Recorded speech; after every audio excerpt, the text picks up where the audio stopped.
Hola chicos, les habla por aquí la profesora Andrea Carvajal. Vamos entonces a continuar con hablando de lo que sería la parte del sistema reproductor, en este caso sistema reproductor femenino, para continuar el video anterior.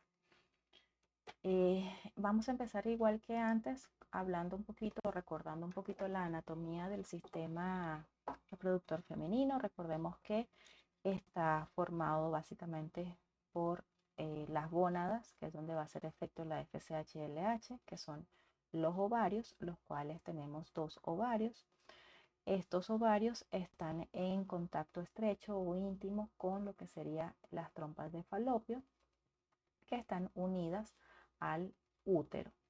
¿Okay? Entonces tenemos una cavidad uterina, las trompas de falopio que se comunican con los ovarios y que van a ser las encargadas, en este caso, de llevar el óvulo o, si hubo una fecundación, llevar el cigoto hacia la cavidad uterina. Recordando que esta cavidad uterina tiene una capa muscular gruesa y que por encima de esa capa muscular gruesa se encuentra una capa endometrial, la cual se va a descamar cada mes. Y bueno, vamos a hablar más adelante de esta parte. Este útero está conectado hacia la parte externa a través del canal vaginal. Tenemos el cuello uterino y el canal vaginal, que es donde va a penetrar el pene.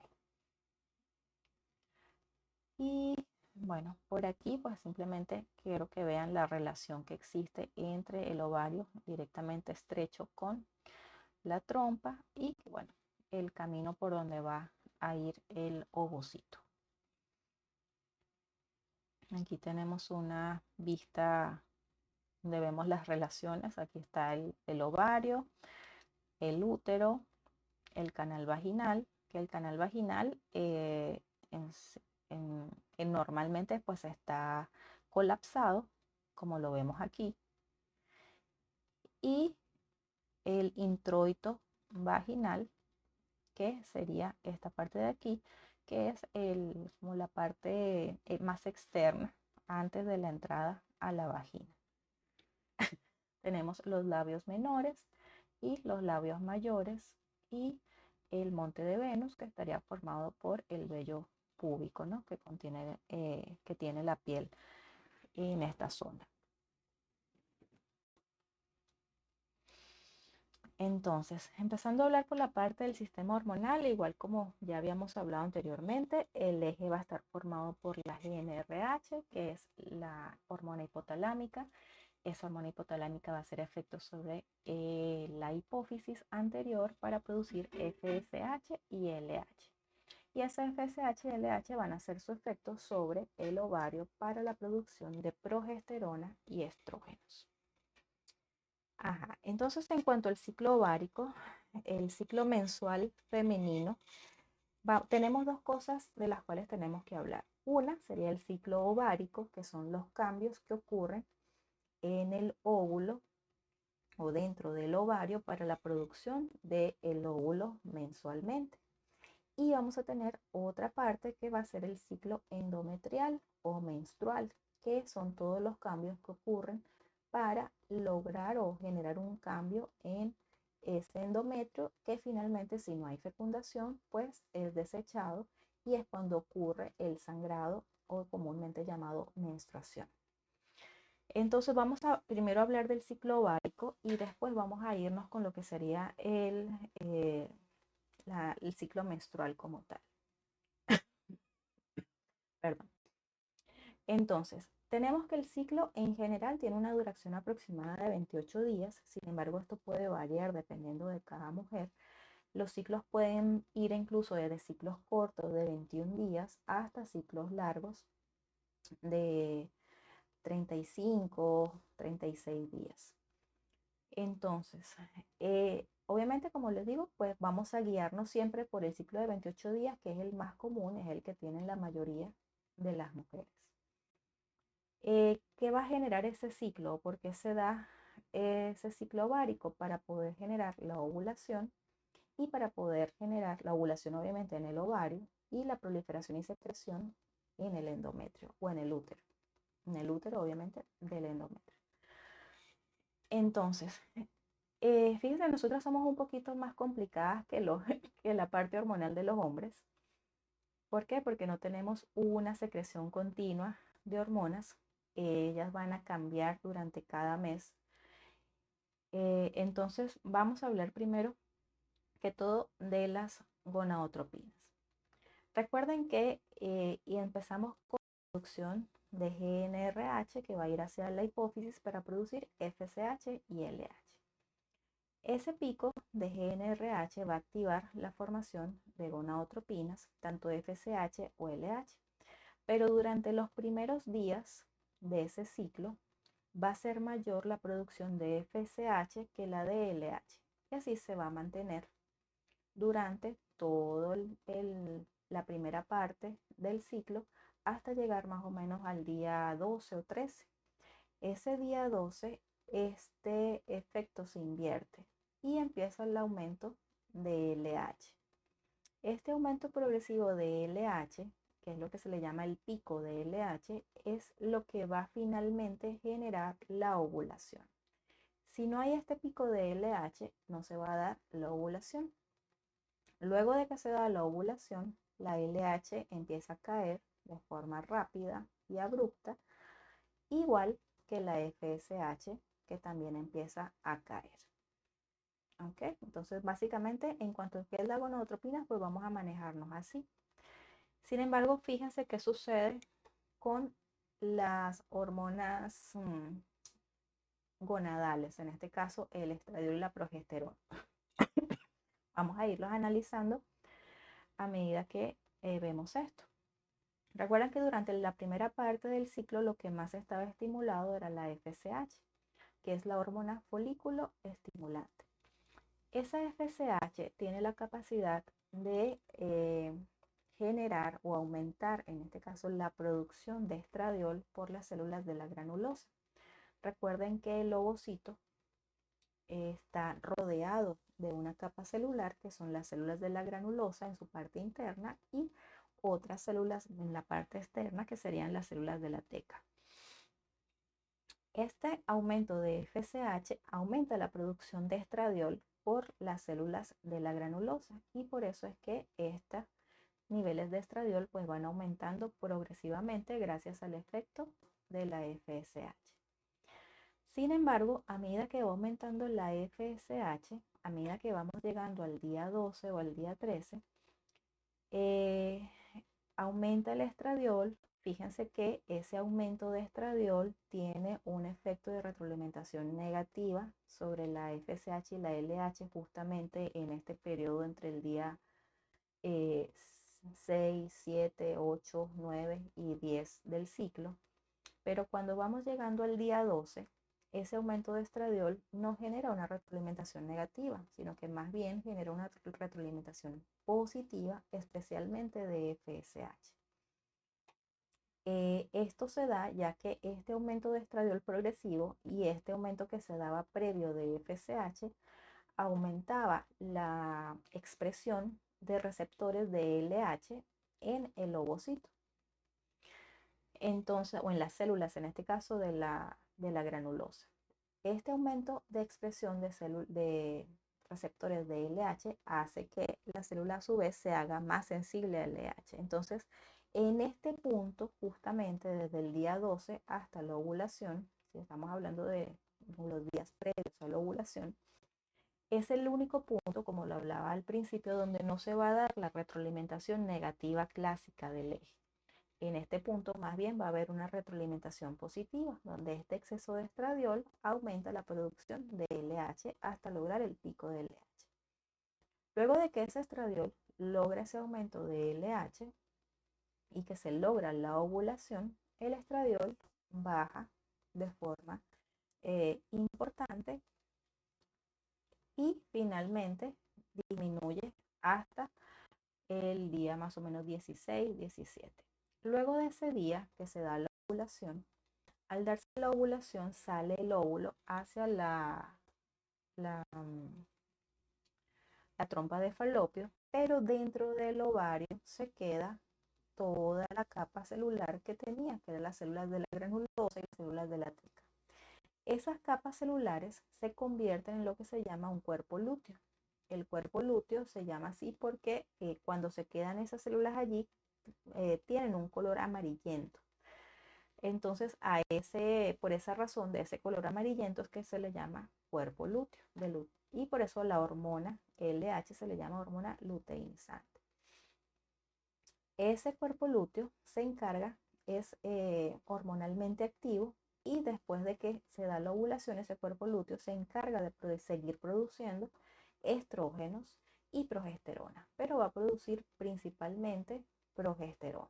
Entonces podemos ver que durante la primera mitad del ciclo, la hormona principal gonadal va a ser el estradiol, pero durante la segunda parte del ciclo, la hormona principal que produce el ovario va a ser la progesterona. Fíjense que después de la ovulación, pues vuelve otra vez a activarse la retroalimentación negativa, y este exceso de progesterona y estradiol pues disminuyen la producción de FSH y LH hasta que llega el día 28 y bueno, nuevamente empieza otra vez el ciclo. Entonces, en el ciclo ovárico vamos a tener el crecimiento del folículo ovárico, el desarrollo de los folículos antrales y vesiculares. Para que haya el crecimiento o la salida, en este caso, o la expulsión de ese óvulo mensual, debe haber primero un desarrollo de varios folículos. En cada uno de esos folículos va a existir un ovocito, pero de estos folículos, que usualmente son aproximadamente 10, que son reclutados para la formación o la maduración, solamente logra su desarrollo completo uno de esos folículos. Entonces, ese folículo inicial que logra su desarrollo completo pasa por una fase en donde se convierte en un folículo antral y luego un folículo vesicular, y luego ese que logra llegar hasta su etapa final y es el más grande, pues logra la maduración. Luego de esa maduración pues se da la ovulación, y después de la ovulación esas células de la granulosa y de la teca que quedan en el ovario van a conformar lo que se conoce como cuerpo lúteo. Entonces aquí tenemos la imagen más o menos de todo lo que acabamos de hablar. Aquí tenemos los folículos primarios. Esos folículos primarios son muy pequeñitos y bajo el efecto de la FSH empiezan a aumentar de tamaño. Las células que lo rodean, que serían las células de la granulosa, empiezan a aumentar su número. Y recuerden que ellas son las encargadas de producir los estrógenos que van a permitir o mantener el desarrollo del ovocito. Luego este folículo se convierte en folículo secundario, en donde dentro de esas más empiezan a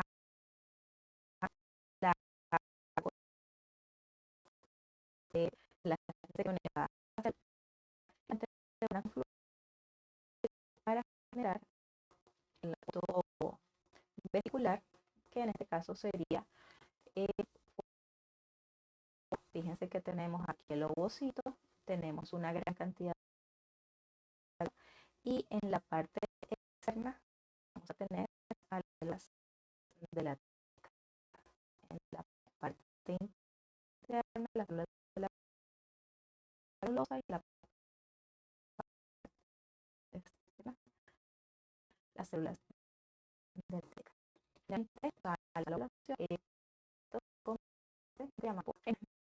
Acabamos de hablar, o que hablé en el anterior, podemos aquí separar. Vamos a tener entonces la fase folicular. En esa fase folicular hay un aumento en la producción de SH y LH, que va a ayudar el folículo a estimular la granulosa, a reducir estrógenos, y estos estrógenos influyen positiva sobre sus mismas células de la granulosa para seguir produciendo estrógenos, y van a tener un efecto de retroalimentación negativa, que son los primeros días del ciclo. Cuando ya nos estamos acercando a la ovulación, estos cambian porque sigue habiendo, en este caso, la estimulación de FSH y LH, a través de la GnRH, pero en este caso, esta elevación de estrógenos no genera una retroalimentación negativa, genera una retroalimentación positiva, lo que suele suceder o durante esa específicamente, que son aproximadamente 3 días, que es los días anteriores y el día de la ovulación. Entonces, en este punto es el único lugar donde el eje no tiene retroalimentación negativa, que sería, si lo vemos en la imagen, pues sería en este punto, justamente antes del pico de LH. Tenemos posteriormente una fase luteal inicial, que correspondería a la fase después de la ovulación. Aquí ya hubo la ovulación. En esta fase hay una producción importante de estrógenos, progesterona e inhibina por el cuerpo lúteo, y ese aumento de estrógenos, progesterona e inhibina tiene retroalimentación negativa sobre el hipotálamo y la hipófisis, disminuyendo entonces la cantidad de GnRH, FSH y LH. Lo podemos ver aquí en la imagen, un aumento de progesterona y estrógenos y una disminución de la FSH y LH. Hasta que llegamos a la parte final de la fase lútea, en donde este cuerpo lúteo involuciona, y al involucionar disminuye la producción de estrógenos y progesterona, y por lo tanto se pierde la retroalimentación negativa y empieza nuevamente el aumento de la FSH y LH para empezar otra vez el ciclo, formando entonces nuevos folículos para su desarrollo, y el cuerpo lúteo finalmente desaparece para dar paso a un nuevo ciclo. Entonces, ese pico de LH está directamente relacionado con la ovulación. ¿Por qué? Porque ese pico de LH va a generar un aumento en la secreción de progesterona. Y esa progesterona va a permitir que se activen enzimas proteolíticas y que haya un aumento en la producción del líquido antral, y ese aumento del líquido antral pues genera una hinchazón, si se puede decir así, de todo el folículo, y ese aumento de ese líquido antral pues va a empezar a trasudar y van a empezar a formarse grietas para ese líquido va a buscar por dónde salir, va a empezar a formarse grietas, va a empezar a trasudar ese líquido. Eso va a hacer que se siga inflamando el folículo, y esa inflamación y esa grieta que ya se abrió, pues finalmente van a generar la ruptura del folículo y la evaginación del óvulo, ¿no? Entonces esa es la razón principal por la que este poco de LH va a generar finalmente la ovulación. Dentro de las hormonas ováricas, pues vamos a tener los estrógenos y los progestágenos, que son producidas al inicio por las células de la granulosa del folículo, y en la segunda fase del ciclo por el cuerpo lúteo. Se sintetizan a partir de colesterol y se transportan en sangre, como su origen es lipídico, pues recordemos que todas las hormonas de este tipo pues van a tener una globulina transportadora, en este caso la globulina transportadora de hormonas sexuales, y su degradación principal pues va a ser en el hígado. Aquí tenemos la secreción de hormonas gonadotrópicas a lo largo de la vida sexual femenina. Fíjense que al igual que durante la niñez, en la mujer pues no va a tener una gran cantidad de hormonas gonadotrópicas hasta que llega aproximadamente a los 10 años. A los 10 años se empieza o se genera el ciclo de GnRH, y ese ciclo de GnRH aumenta la producción de FSH y LH, y empieza entonces a ver el desarrollo de las gónadas femeninas y de los ovarios. Esta producción de hormonas hipotalámicas, perdón, o hipofisiarias, se mantiene durante toda la vida de la mujer hasta aproximadamente los 45 años. 45 o 50 años, eso va a depender del momento de la menarquia de cada mujer. Entre más temprano haya ocurrido la menarquia, menarquia es la primera menstruación, entre más temprano haya ocurrido la menarquia, más temprana va a ser la menopausia. Entre más tardía sea la menarquia, más tardía va a ser la menopausia. Entonces la menopausia pues va a rondar entre los 45 a los 55 años aproximadamente. Durante ese momento en que ya se da la menopausia se da ¿por qué? Porque llega un momento en que ya los óvulos no hay más óvulos para formar, o los que hay pues no son funcionales y dejan de producir estrógenos y progesterona. Al dejar de producir estrógenos y progesterona, pues empieza, hay una retroalimentación. Recuerden que se manejan por retroalimentación negativa. Al no tener estrógeno y progesterona, pues eso genera un estímulo positivo para la producción de FSH y LH. Y esta es la razón por la cual durante la menopausia es normal que la FSH y LH pues aumenten a niveles bastante altos. Y bueno, como les dije anteriormente, el hombre más bien se mantiene con sus niveles relativamente estables durante toda su vida. Esta es la secreción de estrógenos en la mujer, fíjense, de 0 a 12 años. Y luego de los 12 años empezamos con la ciclicidad.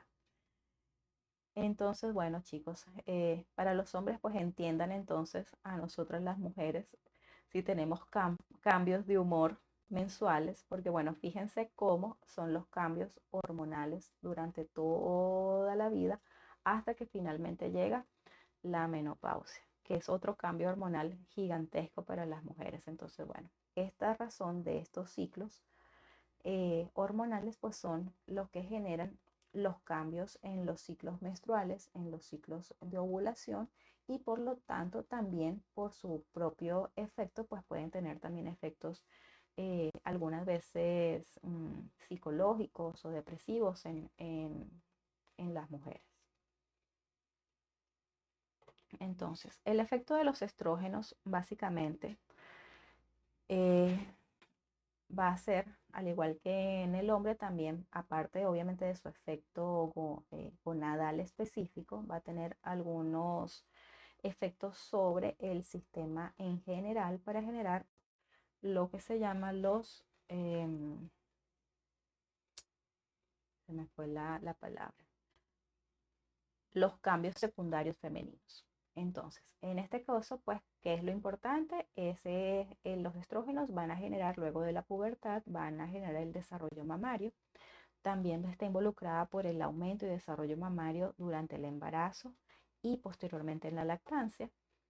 El estrógeno está relacionado con la distribución del vello. Fíjense que en la mujer la distribución del vello es totalmente diferente a la del hombre. La distribución del vello en la mujer es solamente en lo que sería la parte púbica, axilar, y realmente no tiene no debería tener otros lugares de aparición de vello. Este efecto, o en este caso la aparición del vello púbico y el vello axilar, no está relacionada directamente con los estrógenos. Recordemos que la aparición de este vello está relacionada principalmente por los andrógenos de la glándula suprarrenal, pero el estrógeno protege o evita que no haya nueva formación de folículos en lugares donde no debería haber. Entonces, por eso las mujeres tenemos menos vello que los hombres. En cuanto a la piel, hace que la piel de las mujeres sea más tersa, sea más suave, sea más delicada y menos gruesa que la de los hombres. Genera la maduración y agrandamiento del útero, las trompas y los órganos sexuales externos. Está relacionada con el metabolismo del calcio, ya que permite que el calcio se deposite en los huesos y la formación adecuada del hueso y la mineralización como tal en el tiempo del hueso. Y esta es una de las razones por las cuales cuando se llega a la menopausia, en donde se pierde el efecto estrogénico, pues muchas veces las mujeres puedan presentar osteoporosis o osteopenia porque no tienen el efecto de los estrógenos. y también van a tener efectos sobre el metabolismo proteico y el metabolismo lipídico y sobre la distribución de la grasa. Fíjense que la distribución de la grasa en la mujer, primero la mujer tiene más grasa subcutánea que el hombre y la distribución de la mujer usualmente va a ser hacia las caderas y las piernas.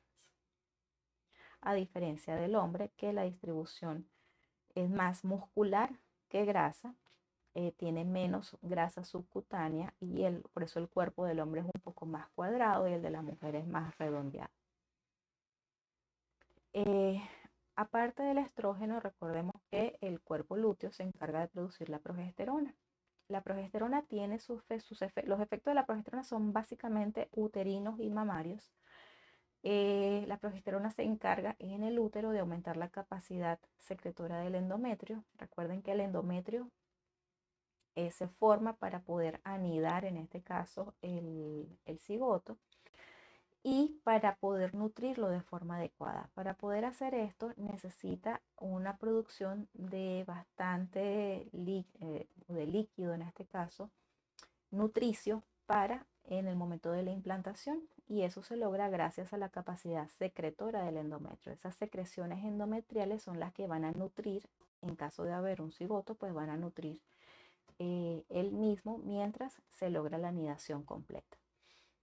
En el útero también va a disminuir la frecuencia e intensidad de las contracciones uterinas. En caso de que haya una implantación como tal, ese aumento de progesterona evita las contracciones uterinas, inhibiendo entonces o evitando la pérdida del producto de la concepción.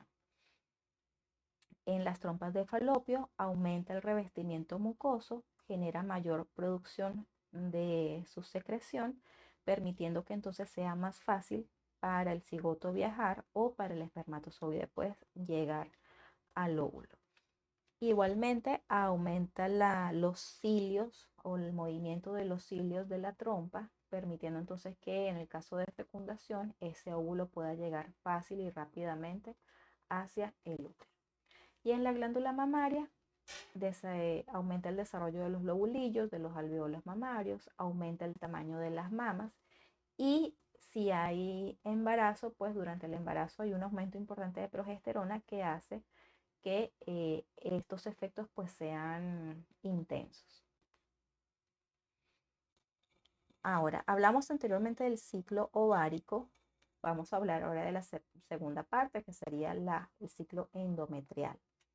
Recordemos que aparte de los cambios que están sucediendo en el ovario, pues vamos a tener unos cambios dentro del útero, específicamente dentro del endometrio o en el endometrio. Vamos a tener también 3 fases en este caso. Vamos a tener una primera fase que va a ser conocida como fase proliferativa, que va a estar a cargo del estrógeno. Una fase secretora, que va a estar a cargo de progesterona. Y finalmente la menstruación, que se da cuando hay disminución del estrógeno y la progesterona. Entonces, como su nombre lo dice, en la fase proliferativa lo que se hace es una proliferación de células del endometrio, permitiendo que éste empiece cada vez a engrosarse más. Sin embargo, no hay una función secretora o de formación de glándulas hacia o salida de algún tipo de líquido hacia la cavidad. Cuando llegamos a la segunda parte, que es la segunda fase, que es a cargo de la progesterona, esa progesterona genera una señal en las células endometriales para que éstas se agranden, se alarguen y haya un aumento en la producción se hagan tortuosas todas estas canales endometriales para entonces generar la secreción de una gran cantidad de líquido que va a ser nutricio, que va a permitir que el óvulo pueda mantenerse por un tiempo, o sea que va a permitir 2 cosas. Una, el transporte de los espermatozoides, el encuentro entre el espermatozoide y el óvulo, y segundo, va a permitir la anidación y la nutrición de ese cigoto en el momento en que se dé la implantación o mientras se da la implantación. Y finalmente la menstruación, en donde no es más que la descamación de estas células que se formaron previamente. Entonces, aquí tenemos una imagen, si vemos como tal el endometrio solamente, la fase proliferativa, que son los primeros 11 días. Luego de la ovulación, recuerden que empezamos a producir una gran cantidad de progesterona y ese exceso de progesterona genera o activa la fase secretoria del endometrio, en donde fíjense que el endometrio crece de forma importante y las glándulas se hacen tortuosas, se hacen más grandes, hay mayor secreción. Este efecto dura 12 días mientras dura el cuerpo lúteo, y cuando el cuerpo lúteo degenera y disminuye la producción de hormonas, específicamente progesterona y estrógenos, se genera entonces la descamación eh, de ese endometrio formado. Esto va acompañado obviamente de sangrado. ¿Por qué? Porque recuerden que este tejido está muy irrigado, precisamente porque en caso de haber una eh, anidación, en este caso del cigoto, pues necesita estar muy irrigado para poder llegar allí y empezar a formar pues todas las células trofoblásticas y todo esto. Entonces, al perderse este tejido, pues también va a haber ruptura de algunos capilares y esa ruptura capilar pues genera sangrado, que finalmente va a generar la necrosis de este tejido y la salida o la expulsión a través de la vagina. Eh, Igual que el resto de los ejes, vamos a tener, como lo dije anteriormente, la regulación de este sistema va a ser por retroalimentación negativa y solamente va a haber un punto de retroalimentación positiva que va a ser el pico preovulatorio de LH. Aquí tenemos una imagen. Esta es la imagen que tienen que tener para resolver la tutorial, en donde vemos todos los cambios que van a haber. Vamos a tener aquí las hormonas gonadotrópicas, que sería FSH y LH, los cambios que hay a nivel del ovario, los cambios que hay en cuanto a la producción de estrógenos y progesterona e inhibina, que serían las hormonas ováricas, y los cambios que habría a nivel del endometrio. Entonces, básicamente este es como un resumen de todo lo que hemos hablado en este video hasta el momento. En cuanto al acto sexual femenino, el acto sexual femenino también tiene una primera etapa de estimulación, la cual va a estar basada en las mujeres principalmente en el tacto, en la visión, en la vista, más que en imágenes o en pensamientos sexuales. Después de esa estimulación, igual la mujer, aunque no tiene pene, tiene un tejido eréctil que está conectado al clítoris y se va a dar la erección de este tejido y esto va a activar la lubricación a través de las glándulas de Bartolino y las glándulas que están cercanas al introito, generando entonces la lubricación, la cual es totalmente necesaria para que haya un acto sexual adecuado. Si no hay lubricación, va a haber sensación de roce tanto para la mujer como para el hombre y no va a ser un acto sexual satisfactorio. Y puede incluso inhibir la estimulación previamente generada.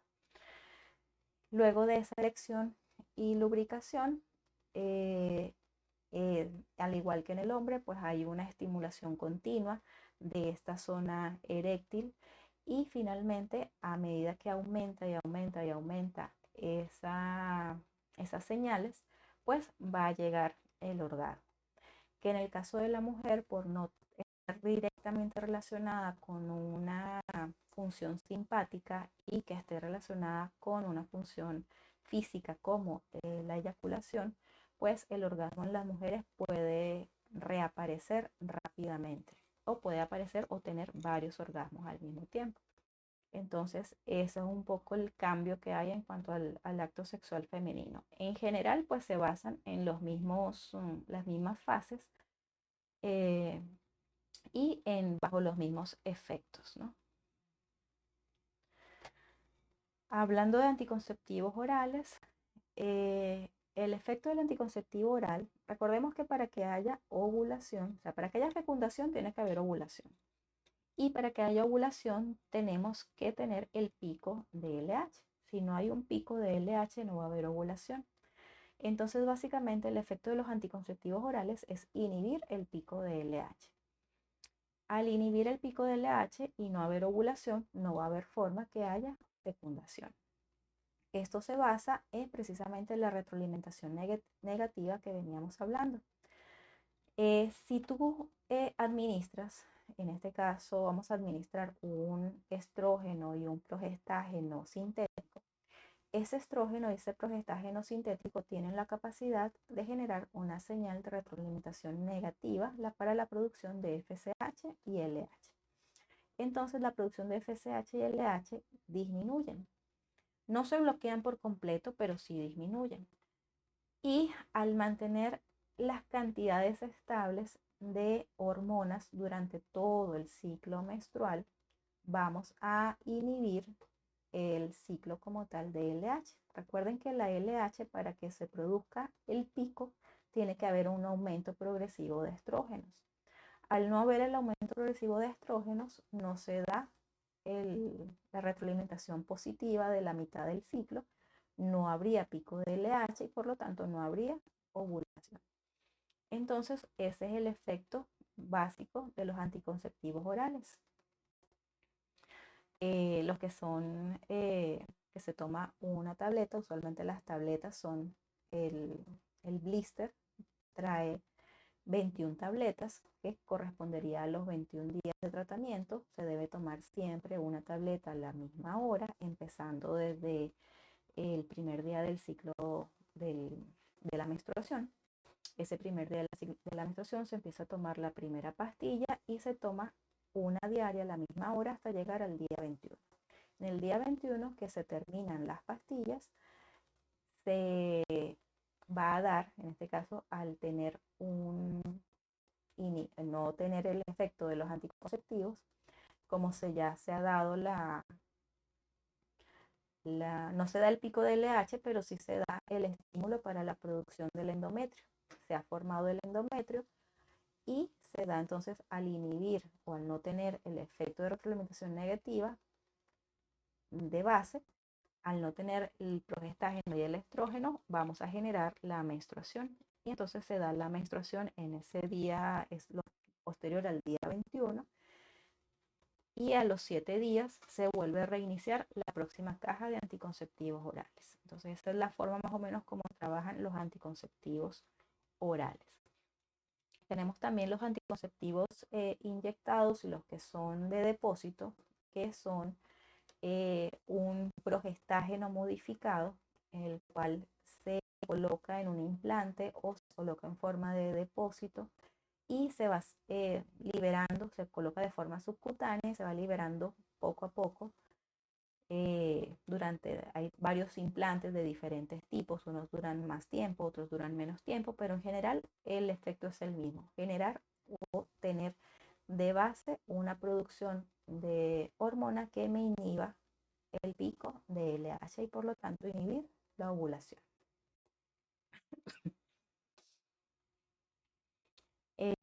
Ok, vamos a hablar un poquito ya pasando de hormonal femenino específicamente. Vamos a hablar ahora de qué sucede en este caso si sucediera, si no hay menstruación en este caso y sucede la implantación.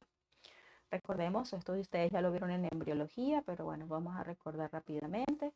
El óvulo sale, se encuentra usualmente con los espermatozoides si ha habido relaciones sexuales, el espermatozoide viaja por toda esta trompa hasta llegar a la ampolla de la trompa, donde usualmente se va a encontrar con el óvulo, y al encontrarse con el óvulo se forma el cigoto y de aquí viaja a través de la trompa haciendo múltiples divisiones. Se forma la mórula, el blastocisto, para entonces finalmente llegar al útero. Cuando llega al útero, el día 5 o 9 más o menos, empieza la implantación para finalmente entonces llegar hacia la parte más profunda del endometrio y empezar la producción de las células del trofoblasto que van a finalmente formar la placenta y que van a dar, aquí está, células del trofoblasto que finalmente van a dar lugar a la placenta que va a ser la encargada de la nutrición fetal. Entonces, para que esto pueda suceder, tenemos que empezar por la producción de la gonadotropina coriónica humana.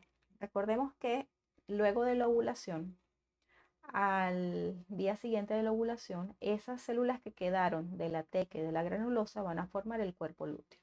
Y ese cuerpo lúteo se encarga de formar estrógenos y progesterona. La razón de ese cuerpo lúteo de formar estrógenos y progesterona es, como ya lo hablamos anteriormente, producir una cantidad de progesterona necesaria para que el endometrio se forme, o sea, un endometrio secretor. Ahora, si hay implantación, es necesario que ese endometrio secretor se mantenga secretor por mucho tiempo. ¿Por qué? Porque si hay una descamación de ese endometrio, pues se va a perder el cigoto. Entonces, las células, en este caso trofoblásticas iniciales, empiezan a producir a partir de la cuarta semana aproximadamente la gonadotropina coriónica humana. Esa gonadotropina coriónica humana se encarga de mantener el cuerpo lúteo. ¿Por qué? Porque tiene sus características son muy parecidas a la LH y lo que hace es mantener el cuerpo lúteo para que el cuerpo lúteo siga produciendo progesterona y estrógenos que son necesarios para mantener el endometrio. Si no hay progesterona y estrógenos, el endometrio se va a descamar. Entonces, para poder mantener el endometrio activo y secretor y que siga creciendo y proliferativo y proliferando en este caso, pues necesitamos que se mantenga el cuerpo lúteo funcionando y esto se da durante la primera parte del embarazo gracias a la presencia de gonadotropina coriónica humana. Esta gonadotropina coriónica humana aumenta en gran cantidad, más o menos hacia la semana número 13 de gestación. A partir de la semana número 13 empieza a disminuir y esto es debido a que ya en ese momento la placenta es capaz de producir estrógenos y progesterona por sí misma, sin necesidad de usar el cuerpo lúteo. Entonces ya en ese momento empieza a disminuir la hormona gonadotropina coriónica humana, se mantiene elevada durante el embarazo, pero no en proporciones tan altas como al principio del embarazo. Y fíjense que a pesar de que baja, pues se mantienen los niveles de estrógeno y progesterona subiendo hasta el final del embarazo. Pero esta primera parte es dada por la producción del cuerpo lúteo y a partir de la semana 13 aproximadamente, estos estrógenos y progesterona son dados por la placenta como tal, o son producidos por la placenta como tal. Ok, entonces sus funciones, ya lo dije, impedir la involución del cuerpo lúteo para que persista la producción de estrógenos y progesterona. Y sobre los testículos fetales, o sea, si el embrión es masculino y es un feto masculino, la gonadotropina coriónica humana tiene el efecto sobre los testículos fetales para desarrollarlos y generar la producción de testosterona, que recordemos que es necesaria para que se dé la transformación de la cresta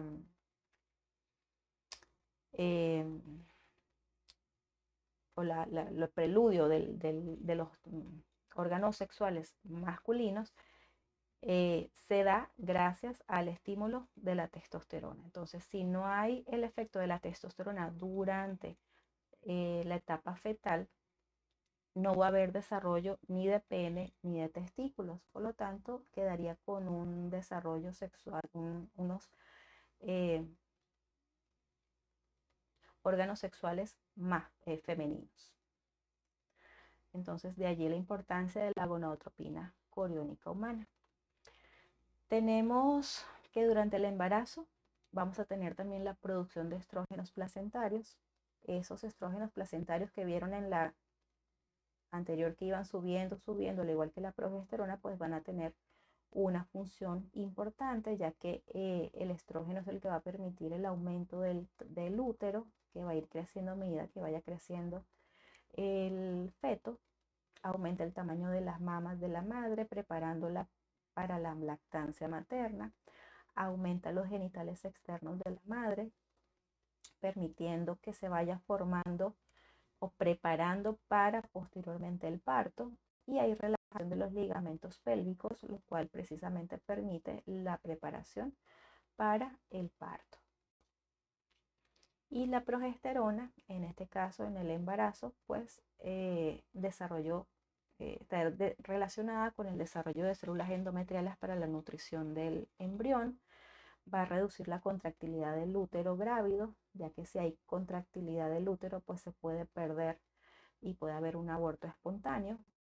Contribuye al desarrollo de la mórula y el blastocisto y la preparación de las mamas para la lactancia. En este caso, la progesterona en el caso de las mamas está más relacionada con la formación de las glándulas y de los alveolos que van a dar finalmente la producción de la leche. Dentro de otras hormonas producidas por la placenta tenemos la somatomamotropina coriónica, los cuales está relacionada principalmente con el metabolismo proteico y glucídico, va a permitir el transporte más fácil de aminoácidos y va a permitir o va a generar una resistencia a la insulina leve en la mujer, lo cual va a permitir que haya más cantidad de glucosa en sangre que va a ir a alimentar, en este caso, a través de la placenta al feto. Y bueno, finalmente vamos a hablar un poco de la lactancia. La lactancia, para que ocurra la lactancia, primero debe haber un desarrollo de la glándula mamaria, debe haber un crecimiento de los conductos galactóferos y de todo el tejido mamario en general, que va a estar a cargo de los estrógenos, y el desarrollo del sistema lobulillo alveolar, que va a estar a cargo de la progesterona. Entonces, fíjense aquí, tenemos el sistema lobulillo alveolar. Este desarrollo va a estar a cargo de la progesterona y los estrógenos se van a encargar del crecimiento de toda la matriz como tal de la mama, el aumento del depósito de grasa que está en la mama y el aumento de todo lo que es el sistema de conductos. Fíjense aquí, tenemos las células mioepiteliales que están rodeando a todos los alveolos. Estas células tienen una importancia particular, ya que el alveolo, en este caso, deposita la leche en su interior, pero para que esta leche pueda salir, va a necesitar la contracción de estas células musculares lisas, las cuales al contraerse contraen esta sección del alveolo, haciendo que la leche pueda pasar hacia los conductos galactóforos.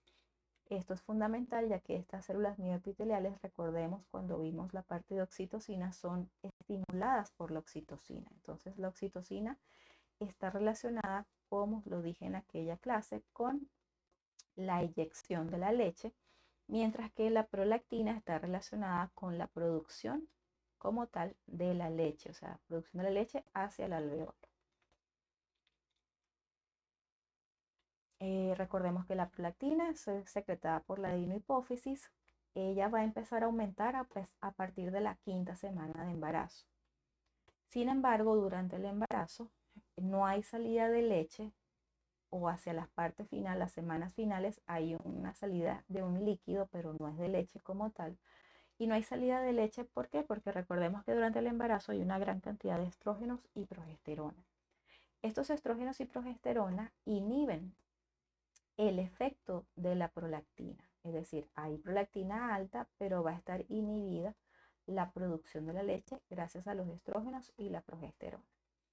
En la primera parte o inicio de la lactancia no se va a producir leche como tal, sino se va a producir lo que se llama calostro, que es una sustancia que es rica en proteínas y grasas que le van a dar la energía necesaria a ese recién nacido, y aparte de eso tiene una gran cantidad de células autoinmunitarias, lo cual le va a dar protección inmune al recién nacido, y de allí su importancia. Después del nacimiento se pierde la inhibición de los estrógenos y la progesterona y por lo tanto se inicia como tal la lactancia materna. Entonces, fíjense aquí, venimos del embarazo, tenemos estrógenos elevados, progesterona elevada y prolactina elevada. Sin embargo, durante el embarazo no hay lactancia como tal o no hay salida de leche. ¿Por qué? Porque la salida de leche se da luego del parto. Al, al ocurrir el parto y desprenderse la placenta, se deja de producir entonces estrógenos y progesterona y estos caen en picada. Al caer en picada y no haber producción, en este caso de estrógenos ni progesterona, esta prolactina que viene elevada pierde su inhibición y al perder su inhibición pues empieza a producirse y a ejercer su efecto, que en este caso es la de producir la leche. Este efecto, sin embargo, no se mantiene continuo durante toda la etapa de la lactancia. ¿Por qué? Porque esta prolactina pues va a subir y bajar y va a estar de forma cíclica dependiendo de la succión del bebé. Cada pico de estos son una succión del bebé.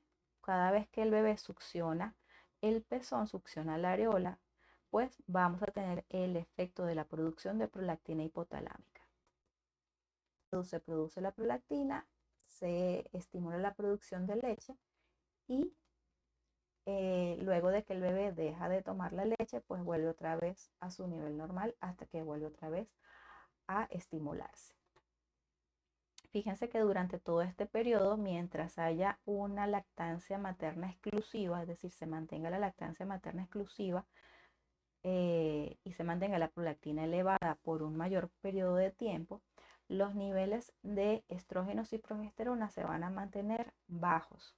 ¿Por qué? Porque esto va a inhibir como tal la prolactina, va a inhibir la producción de FSH y LH. Y al no haber FSH y LH, pues va a mantener los niveles bajos de estrógeno y progesterona y por lo tanto no va a haber pico de LH.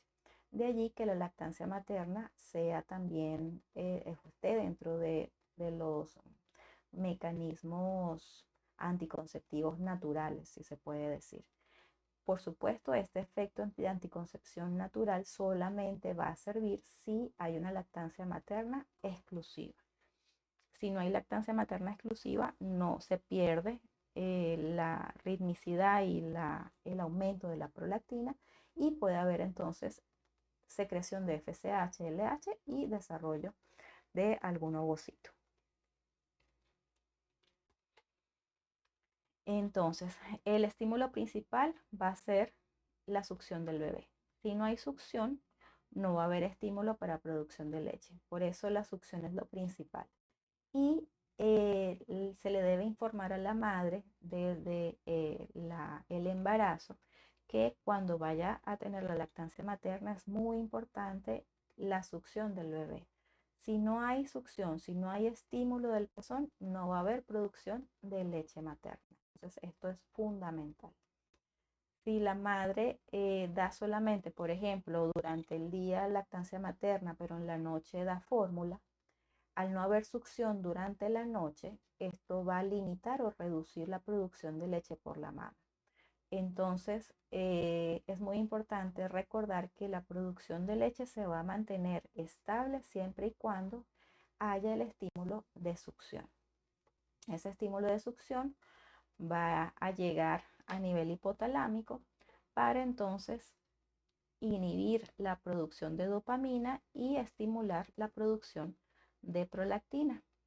Esta estimulación de prolactina llega hacia los alveolos y los alveolos y los conductos para entonces producir la leche. Recordemos que esa leche sale hacia el alveolo y hacia los conductos, pero es eyectada gracias al efecto de la oxitocina sobre las células mioepiteliales que se encuentran rodeando los alveolos. Entonces, gracias a estas dos hormonas, la prolactina y la oxitocina, pues podemos dar la lactancia materna. Y bueno, para finalizar, hasta aquí llegamos con esta parte de sistema reproductor. Para las chicas, importante recordar cuidarse del SEA de mama, recordar cómo se hace el autoexamen de los senos.